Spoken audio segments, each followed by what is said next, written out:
وہ مصطفیٰ کھوکھر صاحب نے بھی پچھلے دنوں کہا ہے کہ ہم ایک پولیٹیکل پارٹی بنا رہے ہیں اور اس میں میں ہوں گا، مفتاح ہوں گے، شاہد خاقان عباسی ہوں گے. چلیں فائنینشیل نیڈ تو مجھے سمجھ آ گئی، فائنینشیل تو شاید آپ وزن اٹھا لیں گے، وہ بھی اٹھا لیں گے کھوکھر صاحب بھی، تو شاہد صاحب کیا کریں گے اس میں؟ مصطفیٰ نے جو بات کی تھی وہ یہ کہی تھی کہ وہ چاہ رہے ہیں کہ ایک پارٹی بنائی جائے، اور انہوں نے یہ کہا تھا کہ مجھ کو، شاہد عباسی صاحب کو، حاجی لشکری رئیسانی کو، خواجہ محمد ہوتی کو اور دیگر دوستوں کو قائل کر رہے ہیں، اس بات پہ کنونس کر رہے ہیں کہ وہ پارٹی بنائی جائے، لیکن اس کا ابھی کوئی حتمی طور پہ فیصلہ نہیں ہوا ہے. ہم یہ سمجھتے ہیں کہ شاید ایک پارٹی کی گنجائش ضرور ہے، جو اس کے اندر آپ کے پاس لوگ ہوں جو کہ ایماندار بھی ہوں اور اہل بھی ہوں، مطلب انٹیگریٹی بھی ہو اور انکمپیٹنس نہ ہو، کمپیٹنس بھی ہو. لیکن کیا ہم لوگ وہ ہیں جو یہ پارٹی آگے لے جا سکتے ہیں یا نہیں، یہ بات کا ابھی تعین کرنا تو پری میچور ہوگا. لیکن یہ بات مصطفیٰ کی آئی تھنک صحیح ہے، وزن والی ہے، کہ پارٹی کی ضرورت ہے کہ اس وقت جو موجودہ پارٹیاں ہیں ان میں سے کوئی بھی ہوپ نہیں دیتی. یہ پچھلے 2 سالوں میں سب حکومت میں رہ چکے ہیں اور کسی نے کوئی اچھا کام نہیں کیا ایسا کہ جس پہ آپ تسلی کر سکیں اور آپ کہیں کہ یار یہ پارٹی جو ہے یہ قابلیت والی بھی ہے، ایماندار لوگوں پہ بھی مشتمل ہے اور اچھا کام کر رہی ہے. تو پارٹی کی ضرورت ضرور ہے، لیکن کیا ہم لوگ وہ ہیں لوگ، یا کیا ہم لوگ پاکستان کی امیجنیشن کو، یہ مجھے بتائیں، ہر پارٹی کہیں نہ کہیں سے لانچ ہوتی ہے نا، مسلم لیگ پنجاب سے ہوئی، پیپلز پارٹی پنجاب سے ہوئی، تو آپ لوگ کیا اسلام آباد کے گرد و نواح سے لانچ ہوں گے کہ کہاں سے ہو رہی ہے پارٹی لانچ؟ مالک صاحب ابھی تو کوئی فیصلہ ایسا ہوا نہیں ہے کہ پارٹی بنے گی بھی.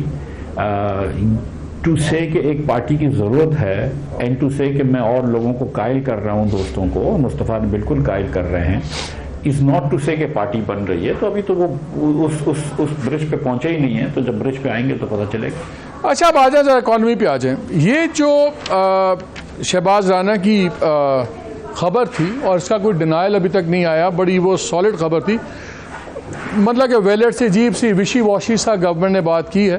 اس میں ایک الارمنگ خبر یہ تھی کہ انہوں نے کلیم کیا کہ جون کے اندر بھی یہ خبر دی گئی تھی ان کی طرف سے کہ یہ فگرز انریلسٹک ہیں، اور ہم نے دیکھا جو بجٹری فگرز ڈار صاحب اینڈ پارٹی نے دیے وہ 3 ماہ میں اگست تک وہ فارغ ہو گئے ہوئے تھے فگرز.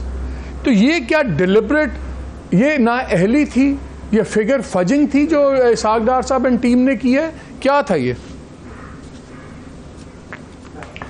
دیکھیں یہ تو میں نہیں کہہ سکتا ہوں، لیکن میں یہ ضرور کہوں گا کہ اگر آپ نے $1.5 بلین یورو بانڈ کے رکھے ہیں اور آپ یہ سوچ رہے ہیں کہ پاکستان یورو بانڈ نئے بیچ سکتا ہے، تو یہ تو خام خیالی ہے. تو obviously وہ 1.5 بلین تو نہیں آنے کے.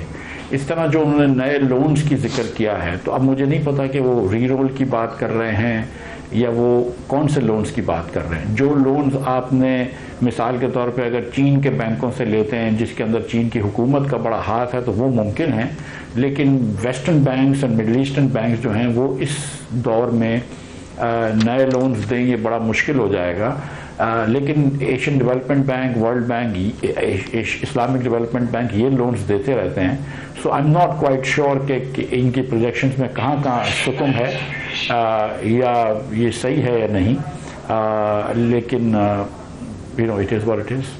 انہوں نے پروجیکشن یہ دی ہوئی تھی کہ ہم 3 ارب کے نان چائنیز کمرشل لونز ہم لے لیں گے، جو کوئی ان کو لون نہیں ابھی تک یہ لے سکے اس اپنے ٹینر کے اندر.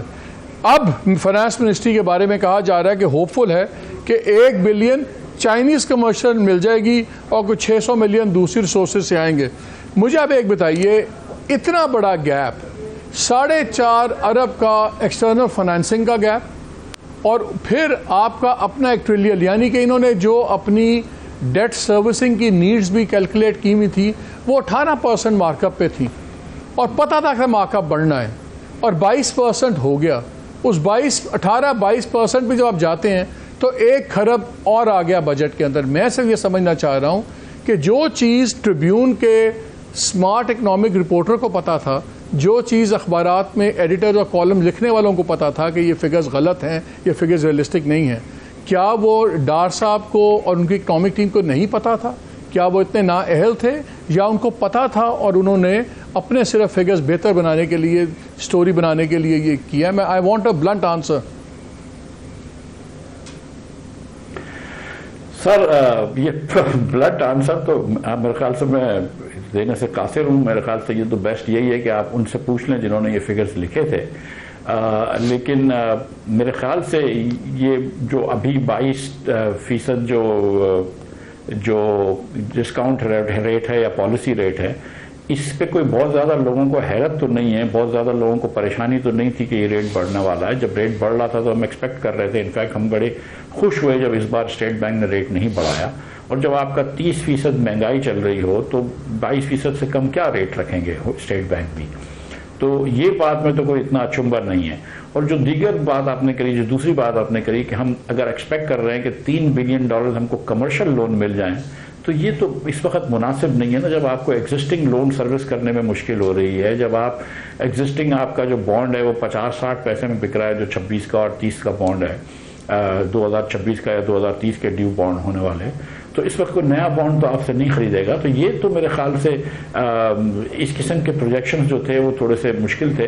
جہاں تک انٹرسٹ کی بات ہے تو جو IMF سے جو ہم ڈیل کرتے ہیں وہ پرائمری سرپلس پہ کرتے ہیں، جس کے اندر ڈیٹ سروسنگ کاؤنٹ نہیں کرتے. تو میرے خیال سے IMF کا پروگرام ہمارا جو ہے وہ اتنا افیکٹ نہیں ہوتا. اور یہی بات میرے خیال سے جو منسٹری آف فائنانس کا جو کلیریفیکیشن آیا اس پہ بھی کی گئی ہے کہ ہمارا پرائمری سرپلس افیکٹ نہیں ہوگا، لیکن آبویسلی جو ہمارا جو ٹوٹل ڈیفیسٹ ہے وہ بڑھ جائے گا. اب کیا ہوگا مجھے بتائیں، آپشنز کیا ہیں؟ جو مہنگائی ہے، ابھی پتہ لگ رہا ہے کہ بجلی کی اور بھی قیمتیں بڑھنی ہیں، پیٹرول آپ کے سامنے ہے، تباہی پھر گئی ہے پیٹرول کے اوپر بھی سب کچھ. اب آپشنز ہیں کیا کرے گورنمنٹ؟ ایک پیٹرول پہ چھوٹی سی بات کر کے پھر میں آتا ہوں کہ کیا کرے گا وہ. دیکھیں پیٹرول جو ہے نا اس کا مسئلہ یہ ہے کہ وہ انٹرنیشنل پرائسز سے لنکڈ ہے. ہم پیٹرول امپورٹ کرتے ہیں، ہم درآمد کرتے ہیں پیٹرول باہر سے. اگر دنیا بھر میں پیٹرول مہنگا ہو جائے تو حکومت کے ہاتھ بندھے ہوئے، حکومت کیا کرے؟ تو اب اگر $70 کا پیٹرول تھا آج سے 1.5 مہینے پہلے، آج $92 کا دنیا بھر میں ہو گیا ہے. تو یہ حکومت کے جب 25% وہاں پہ پرائز بڑھے تو حکومت کے پاس کوئی چارہ نہیں ہے ماں سوائے اس کے کہ پیٹرول مہنگا کرے. اگر حکومت پیٹرول مہنگا نہیں کرتی مثال کے طور پہ تو حکومت کو مزید قرض لینا پڑے گا. اگر وہ قرض لے گی تو اس سے منی سپلائی بڑھتی ہے، اس سے بھی مہنگائی بڑھتی ہے.